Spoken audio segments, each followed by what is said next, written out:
Hello and welcome. This is the Darkspore cast. We're here to show you something very special, a big treat. I am Dan Kline, and with me here today is Paul Sottosanti. Hey.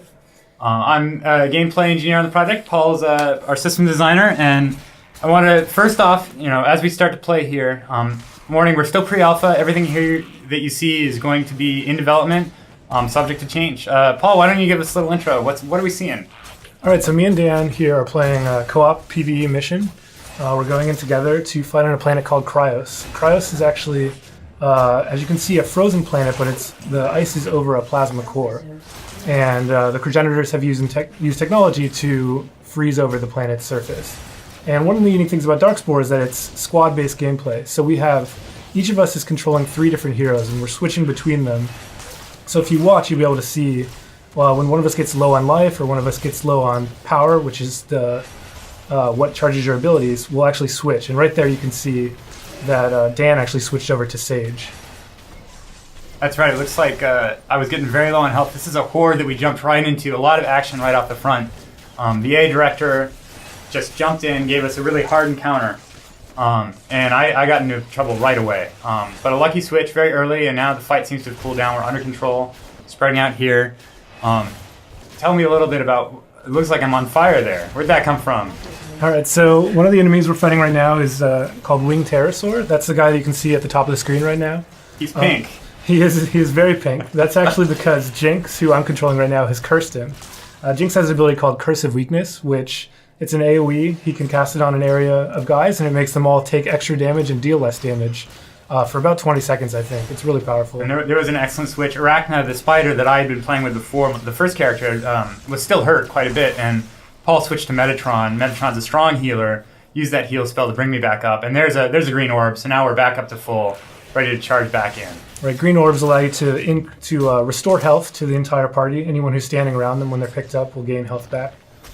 So Dan has switched back to Sage again. Sage is a Tempest.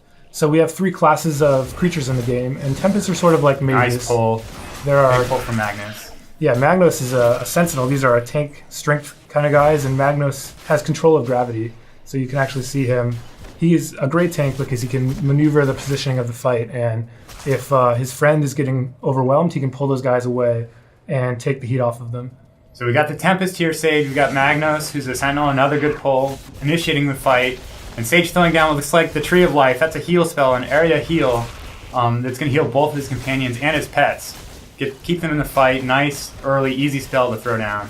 The tree actually grows the more damage that's dealt around it. So when the tree is first planted, it's quite small, but you'll be able to see any damage that's dealt near the tree will cause it to grow, which will increase the heal that it does at the end. When it explodes, it heals everybody for quite a bit around it. Nice dodging from Magnus. Those shots there don't track. So look at that, dancing around, trying to get a good angle. And Vex there, I've switched to Vex here. He's a Ravager, he's doing a lot of damage, focusing on him. This guy's got a lot of hit points. He's one of our elite characters. Yeah, this is an elite ballistic quadrikiller. Those guys are lieutenant class enemies. So lieutenants are the guys that are going to have more hit points. They're trickier. They tend to have more than one ability. They tend to require special tactics to kind of take them out. And the quadrikiller can fire 4 attacks at once, and then if you're maneuverable, then you can dodge as he starts shooting. So each one of us here in this cast, we've got 3 different characters. I've got Vex, the Ravager here, Sage, and Arachna. You can see them down in the lower right, and I'm switching between them. They work together pretty well for me. They do a lot of damage, and then I can heal if we get into trouble.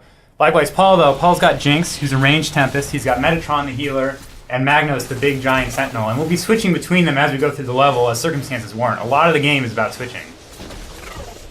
There, I've used the Banish spell from Vex, and I'm going to switch so we can get a little heal in while they're out of the fight. And right there, it looks like the lava geyser actually hit Dan. That thing is tuned quite high right now. We're playing around with having damaging environmental effects that are very, very damaging. So stepping into that will take a significant chunk of your health bar. As you can see, these guys are cursed. That's again why they're purple. Jinx's curse is actually what we call a squad ability. Squad abilities are shared amongst your entire squad. So even though you're not playing Jinx at the moment, you're actually able to cast that Curse of Weakness. And you can create combos between the different squad abilities so that different abilities that might not be able to use together if we didn't have this mechanic, you can combine into interesting ways. We got another big fight here. Metatron initiating against the skeets, the caustic stingers, those mosquitoes. Very hard to hit, along with those pterosaurs, which really force you to spread out. So this is going to require a lot of positioning. Look how I'm dancing around here, using Arachna to try and sort of draw those shots and yet not get hit.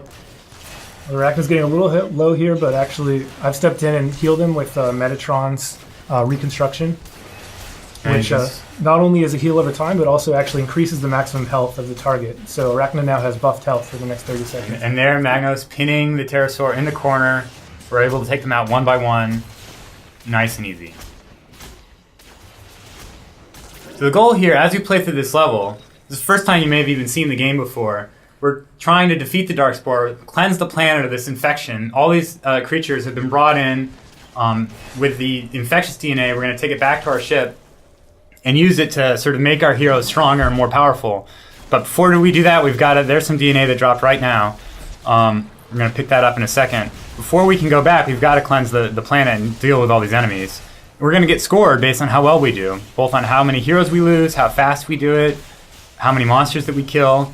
So we're trying to do this as efficiently as possible, and you'll see us use a lot of positioning, a lot of switching, a lot of tactics to try and make that happen.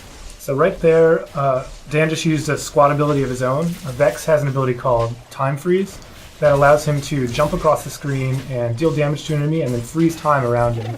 And he actually used it with Sage to freeze that elite caustic stinger in place. Now we're fighting Looks like an acid shell. This is a new set of enemies that have just come in. The enemies vary as you go through the level. The AI director changes it up. This is the first time we've seen an acid shell turtle-type creature. There's another lieutenant class. He has two stages. He's got sort of a reflective energy resistant stage and a physical thorns-type damaging stage. You don't want to hit him directly when he's in thorns. You want to wait it out, focus on other characters. Other enemies until it comes out. He's actually immune to physical damage during the phase where he's spitting out when he's turtled up. So he actually really encourages switching. You want to use a physical character to start out. Then when he goes into the turtle, you want to switch to probably a ranged character with energy damage, and then switch back again when he switches out of the turtle form. See Arachna there. I'm using her. She's got those 3 glowing orbs around her. Those are caused by her killing other enemies. Each character has their own abilities and their own powers. Arachna's power, her innate passive, is that she collects these souls of the enemies that she's killed, and they raise her damage and give her special powers more and more effectiveness. She can use those powers for an AoE attack or for a homing life drain attack. So I want to build those up, try and get as much damage going as possible before I have to switch. So here we're fighting a bunch of winged pterosaurs. You're going to see this burning. Fight looks like trouble. Yeah, burning debuffs on us. So we put down the curse. Arachna's using her necrotic burst, which is an AoE attack. Again, the more souls she has, the larger it gets. She got really low in life, so switching over to Sage. And I'm in trouble here. It looks like we're both... Sage put down a tree.